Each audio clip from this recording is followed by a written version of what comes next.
আসসালামু আলাইকুম সুপ্রিয় শিক্ষার্থীরা, আশা করি তোমরা প্রত্যেকে ভালো আছো। আজকে আমরা গ্রিড পেপারে কীভাবে জাতীয় পতাকা অঙ্কন করতে হয় সেটা শিখব।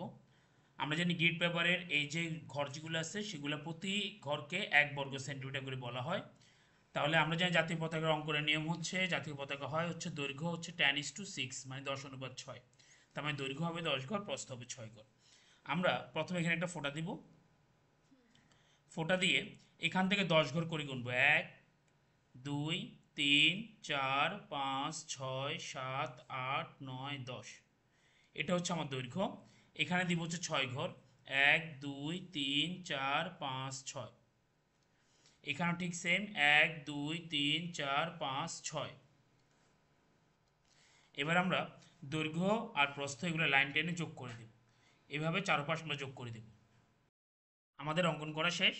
এবার আমরা এখানে 4.5 ঘরের মধ্যে ফোঁটা দিব। 1, 2, 3, 4, 4.5 ঘরে এখানে একটা দাগ দিব। উপরে ঠিক সেম 1, 2, 3, 4, 4.5-এর মধ্যে একটা দাগ দিব। মিডল বরাবর যেন হয়, স্কেল দিয়ে না, জাস্ট আমরা ঘরগুলো গনে আমরা দাগ দিব। এখানে দিব 3 ঘরে, 1, 2, 3 ঘরে। এখানেও ঠিক সেমভাবে 3 ঘরে আমরা দাগ দিব। তার 3 ঘরে যদি দাগ দিচ্ছি, এটার মিডল হচ্ছে এটা, একদম 100% শিওর এটার মিডল হচ্ছে এই লাইনটা। আর এটার মিডলটা 100% হচ্ছে আমাদের এই লাইন। আমাদের কেন্দ্র বের করা শেষ, বৃত্তের কেন্দ্র বের করা শেষ। এবার আমরা বৃত্তটুকু এঁকে দিব। বৃত্ত আঁকবো কীভাবে?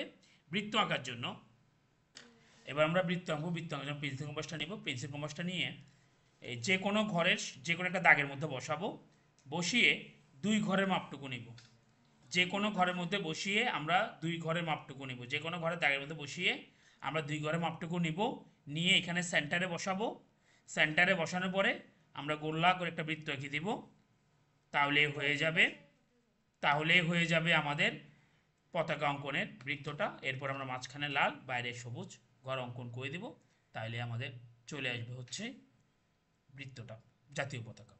আশা করি তোমরা প্রত্যেকে বুঝতে পেরেছো। প্রত্যেকে ভালো থাকবে। আল্লাহ হাফেজ। আসসালামু আলাইকুম।